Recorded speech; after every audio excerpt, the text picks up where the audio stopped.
Hello there, my very good friends. On tonight's wrestling news, I'm Andy Murray. This is Ben Roy Turner. We've got a big update on Tessa Blanchard's wrestling future. But first of all, some last minute news and notes for tonight's episode of AEW Rampage, the first dance, and CM Punk. CM Punk, isn't it? Yeah. CM Punk. That's the news. CM Punk. No, Tony Khan was on Busted Open Radio this morning, as he often is, talking about tonight's episode of Rampage, and he's basically guaranteed, as if you're one of these wee guys online who's going, imagine if Punk wasn't there, is he really going to be there? Is it a work? This is pretty much a guarantee. I've got a direct quote here from Tony Khan. It's great to be able to have those possibilities and to not have everything spoiled for you.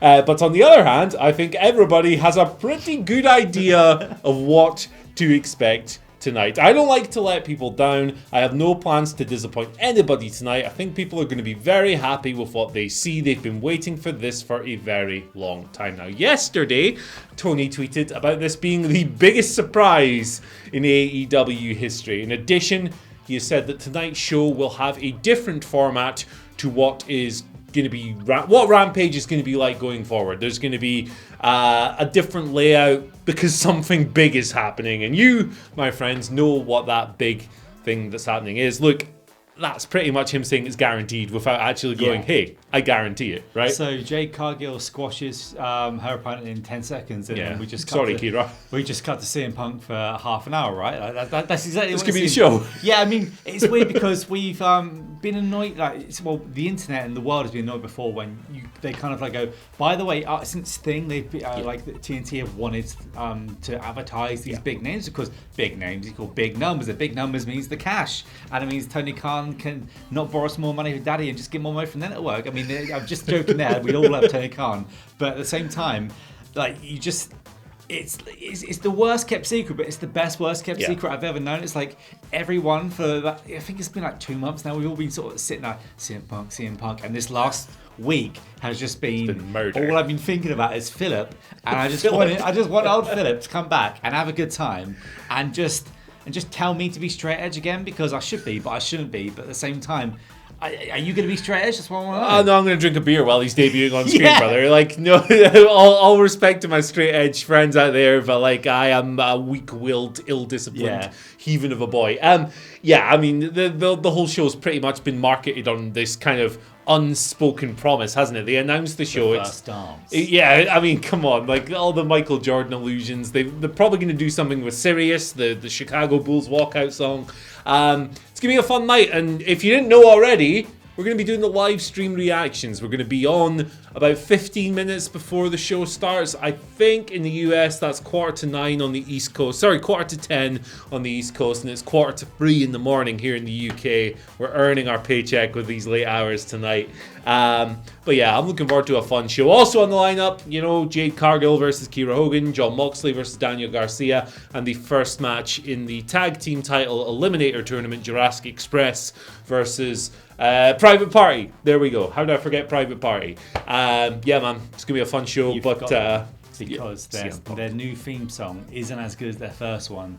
Why did they change their own? This is just a nerdy thing. I'd stop changing their own theme songs. The Lucha Bros theme song, still good, not as good as the first one, but going over to something else that isn't to do with theme songs, and it's to do with Tessa Blanchard.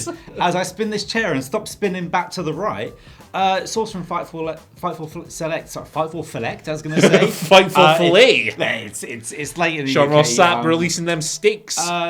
Tessa Blanchard was in talks with NWA basically, and as the Tessa Blanchard sort of cloud goes around the whole wrestling industry, where it seems like every couple of months Tessa Blanchard is like being sort of she's respawned somewhere else, and then she's been despawned, and she can't really get sort of a foothold. She's been in talks with NWA, and there were basically talks for her to start around the summer point, but they sort of fell flat, is what I'm getting from here. And she really hasn't had any match since 2020 when she left Impact.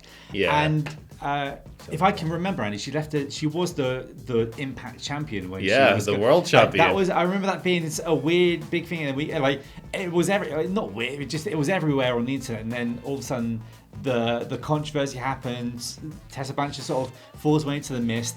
then we have all these stories about it in talks of WWE, AEW, and NWA, and just Tessa Blanchard again, rumored to be somewhere and then not being there. Yeah, so she's had these talks with the NWA, and they've kind of dissipated around summer. Who knows? Maybe they'll come back to them. But you're absolutely right. It does feel like every couple of months we sit here and go, "Hey, Tessa stuff," even though she's not really been in the business at a mainstream level since June 2020 when she left Impact Wrestling. She worked, I believe it was for Warrior Wrestling in Illinois. Worked one match in September against Kylie Ray, I want to say, for that company's women's championship. Since then, nothing, pretty much. We've seen the odd training picture. A few months ago, she was with like Sasha Banks and some other people. So we're like, is she going to WWE? Well, no. She's going to the Mandalorian. Not. What are you on about? There you go. She could be Gina Carano's replacement. I'm just messing around. But the thing with Tessa Blanchard, of course, is that she's obviously a very talented performer. No one's denying that.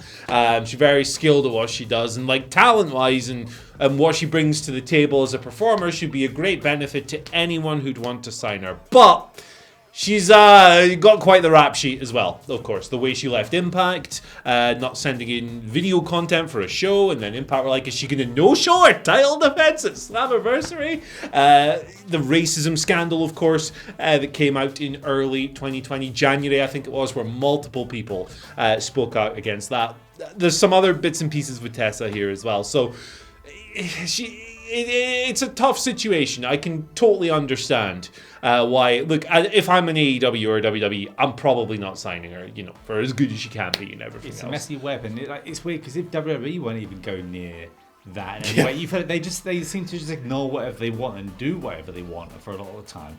Not to show on like Big Paul or Big Vinnie Mac, but it just feels like they just sort of big old Levesque is chilling these days. Triple H is out the window, but it just feels like they love to repackage people, and sometimes we saw it with Velveteen Dream where he sort of like lagged around for quite a while, and then there must be something in it even if the World Wrestling Entertainment isn't taking Tessa on. So I don't know. I hope Tessa is doing all right. I hope she's earning some coins and she's living a good enough life. And I'm looking forward to the NWA and Empowered event, to be fair. I'm going to be honest. It looks like a decent cast stacking up. So. Yeah, absolutely. Same weekend as the 75th anniversary show as well for the NWA. They're doing good stuff. They've got a talented roster. They're building up that women's division a bit more as well. Obviously, they've had Thunder Rosa there. She's gone over to the NWA. They've got Camille, however. Serena Deeb's still appearing on shows. The thing with the NWA is that because Power's no longer on YouTube, it's a little bit less accessible for people who don't want to fork out the cash